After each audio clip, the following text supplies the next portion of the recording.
Hey, welcome to a new video. Rescue teams are the people who run into danger when everyone else is running away.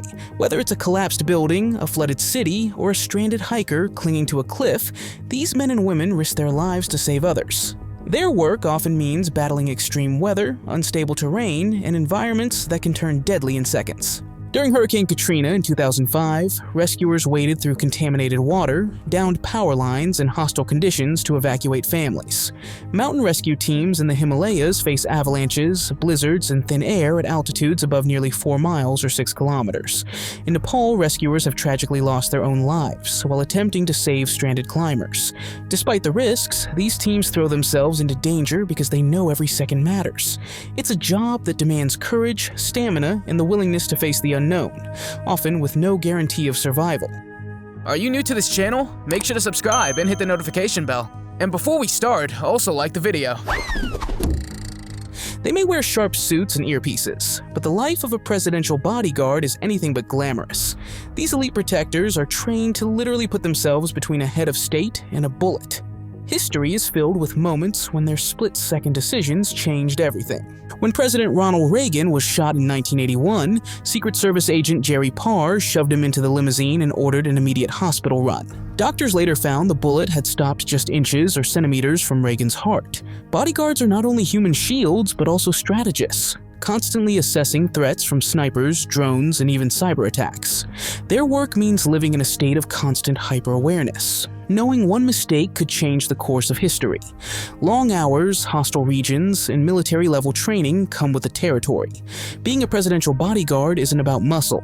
It's about carrying the safety of an entire nation on your shoulders every single day.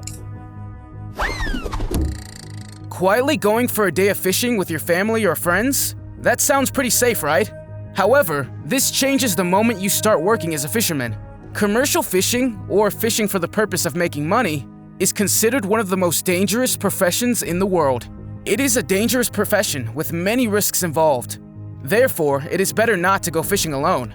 But in a group, suppose you fall overboard, or something goes wrong with your boat, you always have colleagues who can help you. One of the most dangerous places to go fishing is Alaska. According to the American Institute for Safe and Healthy Work, fishermen in Alaska take the most risk of all. The more they catch, the more they get paid. The weather in Alaska is also very unpredictable, so fishermen can suddenly face a storm. Operating a crane might sound like a regular construction job, but it's one of the most dangerous roles in the industry. Crane operators work hundreds of feet above the ground, maneuvering machines that can lift more than 20 tons. A single miscalculation, a sudden gust of wind, or a mechanical failure can mean disaster for the operator and everyone below. According to US government statistics, crane accidents cause dozens of fatalities each year. On top of that, operators suffer long-term health risks.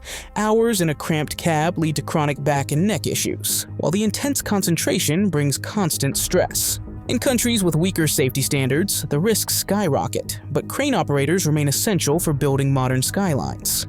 Without them, skyscrapers, bridges, and stadiums wouldn't exist. It's a profession that demands precision, steel nerves, and the ability to work with only the thinnest margins of safety. Could you imagine working hundreds of meters up, knowing a steel hook is all that separates stability from chaos? Picture diving into the ocean with nothing but scuba gear and tools to scrape barnacles off a ship propeller the size of a house. That's the reality for underwater hull cleaners. And the risks? Nearly endless. A propeller can weigh dozens of tons, and even when the engine is off, the currents around it create dangerous suction forces. If the propeller accidentally turns while someone is working on it, escape is virtually impossible. Divers also face nitrogen narcosis, drowning, and even encounters with marine predators.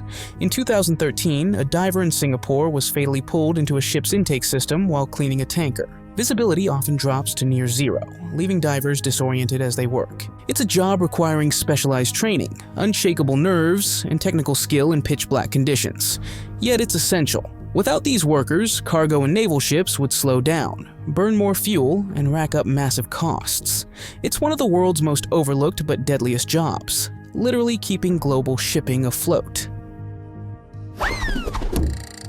Have you ever seen people cleaning the window of large buildings? Or people who maintain high bridges? To be such a maintenance worker, you must not be afraid of heights. Although most say cleaning windows is very safe, You also have cleaning and maintaining monuments or statues, like Christ the Redeemer, a large statue of Jesus Christ in Rio de Janeiro. The statue is about 98 feet, or 30 meters in height, and weighs as much as about 88,000 pounds, or 40 tons. The head alone is 13 feet, or 14 meters in length. About 10 people would have been hired to clean the statue, but it would have taken them a month to get everything looking good again. These maintenance workers dangle as much as 98 feet or 30 meters above the ground, and this can be quite terrifying, especially if there's a strong wind. In some parts of the world, harvesting honey isn't about slipping into a beekeeper suit and strolling to a backyard hive. For traditional honey hunters, it means scaling dizzying heights and braving thousands of aggressive bees with almost no protection. In Nepal, Gurung tribesmen climb cliffs up to about 300 feet or 90 meters high on hand-woven ladders, using smoke to calm giant Himalayan bees, the largest in the world. Their stings are excruciating, and hunters often suffer dozens at once, leading to allergic reactions, fainting, and deadly falls. The honey they risk their lives for is prized not just for its sweetness, but for its hallucinogenic properties, making it highly valuable. National Geographic captured hunts where men dangled from ropes, hacking at massive hives as bees and wax rained down on them. In Africa, honey hunters face similar risks, plus snakes and leopards lurking nearby. Despite modern alternatives, these traditions endure, blending cultural heritage with sheer bravery. It's one of humanity's oldest professions, and still one of the deadliest ways to earn a living. Working on an oil rig means living in one of the harshest environments on Earth, the open ocean. Offshore drilling platforms sit hundreds of kilometers from shore and are filled with heavy machinery, pressurized pipes, and highly flammable substances. One mistake can cause catastrophe, as seen in the 2010 Deepwater Horizon disaster, when a massive explosion spilled millions of barrels of oil into the sea. The dangers don't stop at explosions. Workers face hurricanes and violent storms that can damage equipment or sweep crew members overboard. Even getting to the rig is dangerous. Helicopter crashes during transport have killed multiple workers, including a tragic incident in Norway in 2016. Add to that grueling 12-hour shifts, weeks at sea, constant noise and vibration, and exposure to toxic fumes. Many workers suffer lasting health problems from the chemicals. Still, offshore drilling remains critical to global energy, and thousands accept the risks. Their sacrifices fuel the modern world, but make oil rigs some of the most dangerous workplaces on the planet. Journalists may not immediately come to mind when you think of dangerous jobs, yet journalists are often in places where it is dangerous. Think, for example, war zones. On television, you may not see a lot of it, but it's not all as good as you think. All journalists try to make the best picture or video, and they are willing to do a lot to achieve this. There are many different types of journalists. Some are deep in the jungle, others are in a war zone reporting on events, but there are also journalists who meet with criminals, drug traffickers, or smugglers. These journalists then want to make an episode about the world in which these people work. But, of course, this is not always without its dangers. Would you like to become a journalist? Let me know in the comments. Volcanologists venture into active volcanic regions to measure gases, track seismic activity, and collect samples that may help predict eruptions. The problem? Volcanoes are unpredictable and merciless. In 1980, Mount St. Helens erupted in Washington state, killing 57 people, including scientist David A. Johnston. His final radio transmission, chillingly simple, was, "This is it, moments before the blast." Even without an eruption, volcanic gases such as sulfur dioxide and carbon dioxide can silently suffocate anyone nearby. At Mount Nyiragongo in the Congo, researchers must contend with deadly lava lakes that can suddenly release toxic clouds. Landslides, boiling mud, and unstable terrain add to the constant hazards surrounding their work. Yet their research saves countless lives, providing critical early warnings to nearby communities. Every step near an active crater is a gamble, but one that can protect thousands. Shark researchers dive into some of the world's most dangerous waters to study animals that terrify most people. Their work involves tagging and observing sharks up close, often species known for unpredictability and power: great whites, tiger sharks, bull sharks. Injuries have occurred during tagging expeditions, including near-fatal encounters. In 2008, South African researcher Mark Addison narrowly escaped when a bull shark lunged during a tagging mission. Even protective cages aren't foolproof. In 2017, at Guadalupe Island, a diver was almost pulled under when a great white rammed the cage. Risks don't end in the water. On boats, rough seas can hurl researchers overboard, and handling thrashing sharks can cause serious injuries. Add natural dangers like drowning, decompression sickness, and equipment failures, and the risks multiply. Still, their work is vital. With shark populations plummeting worldwide, researchers risk their lives to protect and understand these predators. Trailblazers like Eugenie Clark paved the way, proving sharks are more than mindless killers. Yet no matter how experienced the researcher, the line between science and danger remains razor thin when you're face to face with a creature that can bite through steel. Has anyone ever said to you that they want to be a snake milker when they grow up? I've never heard about it either. But it really is a profession. Often these people work in laboratories, but there are also entrepreneurs who milk snakes for their poison. Because it's such a dangerous profession, and because it's used for medicine, snake venom also pays a lot of money. Snake milkers milk the venom from the snakes and end up doing research on it to find an antidote to save people's lives. So in this case, you work with poisonous snakes all day long, and if the snakes feel threatened, they can also bite viciously. There are also a lot of rules that snake milkers have to follow. Did you know this job existed? And would you like to become a snake milker? Few jobs are as deadly and as overlooked as that of high-voltage line workers. Whenever storms knock out the power grid, it's these crews who restore electricity under life-threatening conditions. They climb poles or operate from bucket trucks, repairing lines that can carry hundreds of thousands of volts.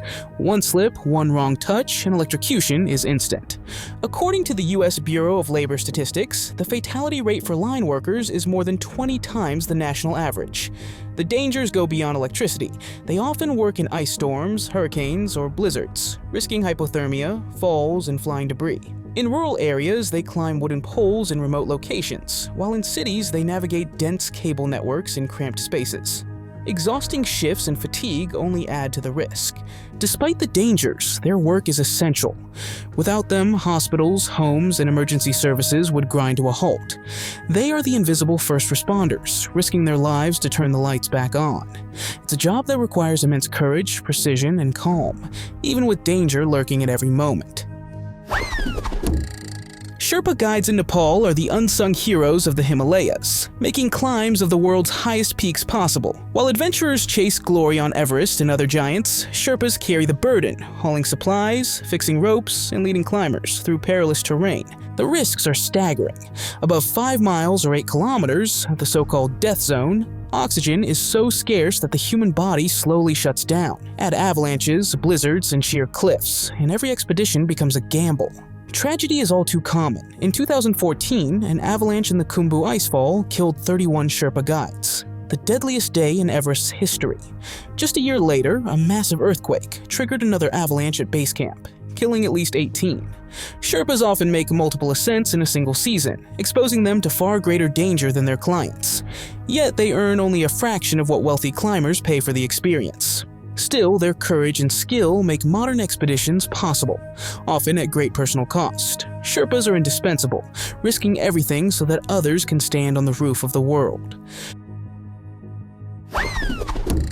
When you flush the toilet, it ends up in the sewers. But what if the sewers got stuck? Those sewers also need to be cleaned, and that too is done by people. It's probably the dirtiest job on this list, but people in Bangladesh, a poor country in Asia, do this work for about $5 per day. As you can see, there is a man sitting in a well, taking out sludge and other things with his bare hands to unclog the mess. These workers go in without protective gear, and sometimes they are up to their mouths in the hole.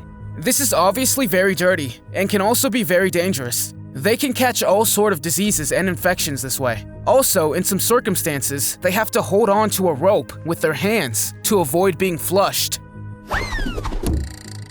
Shipbreaking might sound like a recycling job, but in reality it's one of the most dangerous professions in the world. In places like Chittagong, Bangladesh, or along India, thousands of workers dismantle massive, rusting cargo ships and oil tankers by hand. These ships, often decades old, contain asbestos, heavy metals, and toxic chemicals. Workers, often with little to no protective gear, torch their way through steel walls, risking explosions from leftover fuel and oil. Fires, suffocation, and crushing injuries from falling steel plates are common. In 2019 alone, 26 shipbreakers in Bangladesh were killed, with many more injured. The environment itself is hazardous. Barefoot laborers wade through oil-soaked beaches, inhale toxic fumes, and risk drowning as they cut through hulls. Despite international calls for stricter safety standards, oversight remains weak because the industry is so profitable. For meager wages, workers endure brutal conditions to dismantle the very ships that once powered global trade. Shipbreaking keeps shipping sustainable by recycling materials, but at the cost of countless lives. Demolition workers are the people who bring buildings down, whether with explosives or by carefully dismantling them piece by piece. While spectacular implosions look thrilling on TV, the work behind them is deadly serious. Crews handle explosives, heavy machinery, and unstable structures, where a single miscalculation can be fatal. In 1997, a Pennsylvania chimney collapse went the wrong way, striking a worker. In 2014, a Philadelphia building collapse during demolition killed 6 and injured more than a dozen. Beyond structural collapses, demolition workers face constant exposure to dust, asbestos, and toxins from old buildings. Falling debris, malfunctioning machines, and extreme noise levels that cause permanent hearing loss are daily risks. For explosives experts, timing must be accurate down to milliseconds. A split second off, and the building may come down on top of them. Even with modern safety improvements, demolition remains one of the riskiest jobs in construction, requiring not just brute strength but razor-sharp precision. Working in a prison comes with many dangers, but what if you work in a maximum security prison? The toughest criminals are locked up there, and these people often have nothing to lose. As a guard in such a prison, you must always assess in advance what the prisoners are going to do. You cannot let the prisoners protest. They must also listen to you and do as they are told. Also, many prisoners always want to try to escape, so you have to be very alert for that as well. During working hours, you do different things. You can search the cells for drugs or weapons, or you can look through the mail that the prisoners have received. However, all this does not make you popular with the prisoners, so sometimes dangerous situations can occur. As a guard, you must always be alert to prevent things from escalating. Stunt performers bring movie magic to life, but they do it by putting their bodies on the line again and again. Every car crash, high fall, or explosion you see on screen comes from a mix of courage and flawless timing. Even with experience and safety measures, accidents happen, reminders of just how dangerous the job really is. Some of the best in the field have been killed during seemingly routine stunts. For others, the toll comes from constant injuries, with broken bones, burns, and concussions piling up over time. While CGI has replaced some practical stunts, audiences and filmmakers still crave realism, meaning stunt performers continue to face high risks. Months of training often go into a single scene, repeated endlessly until perfect. Their names rarely appear in lights, and they're often invisible until something goes wrong. While actors get the fame, stunt performers risk it all behind the scenes to make the impossible look effortless. Working in a steel mill is like working inside a volcano. Blast furnace operators handle molten metal heated to nearly 2,900 degrees Fahrenheit, or 1,600 degrees Celsius. One splash, one mistake, and the result is often fatal. Hazards are everywhere: extreme heat, massive machines, toxic fumes, and deafening noise. In 2020, an explosion at a Gerdau steel plant in Brazil injured several workers, a stark reminder of the job's dangers. Workers risk burns from molten splatter, lung disease from silica dust and fumes, and hearing loss from constant hammering and grinding. Heat exhaustion and dehydration are daily threats, with shifts lasting hours in conditions hotter than the desert. In developing countries with weaker safety standards, accidents are even more common. Despite the risks, the work is indispensable. Steel is the backbone of modern civilization, used in everything from skyscrapers to bridges. Blast furnace workers keep society running, but often pay the price with injuries, chronic illness, or their lives. I can already see you thinking, there are no miners anymore. Are there? Yes. These people are still around. It will not have escaped your notice that new items about collapsing or flooding mines are popping up all the time. So working in a mine is not without risk. A safe environment to work in costs a lot of money and a lot of time, so miners work in dangerous situations. Other common problems miners face are black lungs, It's not surprising because when you work underground in a toxic environment for long periods of time, you breathe this in as well. It's crazy, but a miner is more or less expected to accept the risks of the job, even if they have to pay the ultimate price with their lives. Driving a bus, it doesn't sound life-threatening, unless you're a mountain bus driver in countries like Nepal, India, or Bolivia. These drivers navigate narrow, unpaved roads that snake along cliffs thousands of meters above deadly drops. One wrong turn, and an entire bus can plunge into the abyss. Bolivia's infamous Death Road has claimed hundreds of lives, with buses tumbling off the edge while trying to squeeze past oncoming traffic. In Nepal, landslides and sudden floods turn already dangerous routes into death traps, sweeping vehicles away without warning. The buses are often old and poorly maintained, and overcrowding makes things even worse. Brakes fail more easily on steep descents. Drivers face exhaustion, unpredictable weather, and relentless pressure to keep to schedules, no matter the conditions. For passengers, it's a ride filled with fear, but for the drivers, it's routine. With nerves of steel, they guide overloaded buses through hairpin turns and crumbling roads. Knowing one mistake could cost dozens of lives. Few jobs demand so much responsibility with such a razor-thin margin for error. Bush pilots are the lifeline for remote communities in Alaska, Canada, and parts of Africa. Flying small planes into rugged terrain without paved runways, they often land on gravel bars, frozen lakes, or narrow strips carved out of forest. The risks are enormous: unpredictable weather, sudden crosswinds, and mountains that seem to appear out of nowhere. In Alaska, bush pilot crashes are so frequent that the FAA once reported their accident rate as several times higher than the national average. Between 2004 and 2013, more than 200 bush pilots lost their lives in Alaska alone. Many accidents are caused by controlled flight into terrain, where poor visibility and bad weather trick even veteran pilots into colliding with mountainsides. Mechanical failures are also common, as planes are pushed to their limits, overloaded with supplies, or forced onto rough landing sites. Survivors often face freezing wilderness with little chance of quick rescue. Still, bush pilots are indispensable, delivering food, medicine, and mail, and carrying out emergency evacuations. It's a job that demands skill, courage, and the willingness to take to the skies where no one else will, because for many communities, there's no other way in or out. In the old days, as a lumberjack, you would have worked with an axe to cut down trees. But nowadays, this is mostly done by machinery, and people use electric chainsaws. So of course, caution is required, because you are always in danger if trees fall down, or if you don't handle your tools properly. In addition, you are sometimes 98 feet or 30 meters high in a tree. Branches or trees can fall on your head if you're not careful. It sounds fun, but it's definitely dangerous, especially if you don't follow the safety rules. Lumberjacks must think carefully about how the trees or branches come down. If you don't saw properly, then an accident is just waiting to happen, and it could end badly for you. Not to mention the damage a chainsaw can do. So let's not think about that. The advantage is that you are always working outside, and it's good for your vitamin D levels. Undercover agents, especially in narcotics enforcement, live every day under extreme pressure and danger. Their job is to infiltrate cartels, gangs, and criminal networks while secretly gathering evidence. If their cover is blown, the consequences can be immediate and lethal. In Mexico, agents have been murdered after being discovered, and in the US, they regularly face threats from violent gangs.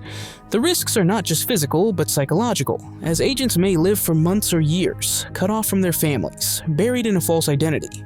In 2007, Canadian agent Dave Marriott narrowly escaped after motorcycle gang members began to suspect him. In 2019, several narcotics officers in the Philippines lost their lives when undercover operations suddenly turned violent. Every conversation and meeting is a potential trap, with constant exposure to drugs, weapons, and people who wouldn't hesitate to betray them. Unlike uniformed officers, undercover agents rarely have backup nearby. They stand alone, surrounded by those who would kill them if the truth came out. Actually, it's pretty obvious that a profession like underwater welder can be dangerous, so it's vital that the diving suits and tools are properly checked. As an underwater welder, you are of great importance to oil companies to transport oil to the mainland through underwater pipelines. They also repair building structures that are underwater. However, a profession like this does not come without its challenges, so you need to have a good physical condition and always be alerted to the safety of yourself and your colleagues. Due to the often murky water, Visibility is also very poor. You could also suffer from decompression sickness or eye damage. In some places, there are also sharks swimming in the waters. 1 in 20 underwater welders say that they have had a problem at some point. Therefore, underwater welder is considered one of the most dangerous professions in the world. Firefighting is one of the world's most respected professions, but also one of the most dangerous. Firefighters charge into burning buildings when everyone else is fleeing, facing collapsing structures, toxic smoke, and sudden explosions. On September 11, 2001, hundreds of firefighters lost their lives in the Twin Towers, the deadliest day in U.S. firefighting history. Even in routine calls, dangers are everywhere. Flashovers that ignite whole rooms in seconds, oxygen explosions, and falling debris that can strike without warning. Wildfires add another layer of risk, with heat, shifting winds, and firestorms that can trap entire teams.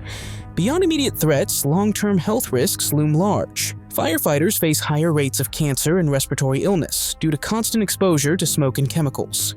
The job demands strength, training, teamwork, and above all, the willingness to risk your own life time and again to save others. Ironworkers are the men and women who build the skeletons of our cities, bridges, skyscrapers, and massive towers. Their work means balancing on narrow steel beams hundreds of feet in the air, often with nothing more than a harness to catch them. In the early 20th century, safety was almost non-existent. Dozens of workers fell to their deaths during the construction of the Empire State Building and the Golden Gate Bridge. Even today, with better standards, ironworking remains one of the deadliest jobs in construction. According to the U.S. Bureau of Labor Statistics, ironworkers face fatality rates far above the average, mainly from falls, falling objects, and heavy machinery accidents. High winds can send beams swinging, while ice makes surfaces slick as glass. The work requires strength, balance, and nerves of steel. Without ironworkers, modern skylines wouldn't exist, but every beam they set in place is a battle against gravity and danger. What do you need to do the most dangerous profession in the US military? You have to be talented, you have to train a lot, and you have to be very observant. If you are not afraid of explosives and blasts, this profession is really for you. However, it will take you 7 to 10 months of hard training and courses. But when you are done, you will be one of the most valuable people in the Army. If you are not trained well enough, or if you overlook a small detail, you can lose your life in the blink of an eye. Being an astronaut is often seen as the ultimate dream job, but it's also one of the most dangerous professions ever. From launch to landing, astronauts face risks where even the smallest error can mean catastrophe. In 1986, the Challenger shuttle exploded just 73 seconds after liftoff, killing all 7 crew members. In 2003, Columbia disintegrated during re-entry, again claiming 7 lives. In orbit, dangers persist. Even a tiny piece of space debris can puncture a spacecraft in seconds. Long-term missions bring risks of radiation exposure, bone loss, and muscle deterioration. Spacewalks are especially perilous. Though tethered to the station, one equipment failure could send an astronaut drifting into the void. During the Soviet program, multiple cosmonauts died on re-entry after their capsules malfunctioned. Despite it all, astronauts continue to push forward. Test pilots, scientists, and survivalists in one, living in one of the most hostile environments imaginable. Space is breathtaking, but merciless, and astronauts remain not only explorers, but also some of the bravest professionals on and off the Earth. Which of these jobs do you, or would you, dare to take on in the future? Let us know in the comments. If you liked the video, give it a thumbs up. If you want to see more videos we've made, click one on the screen or take a look at the channel. Thanks for watching and see you next time.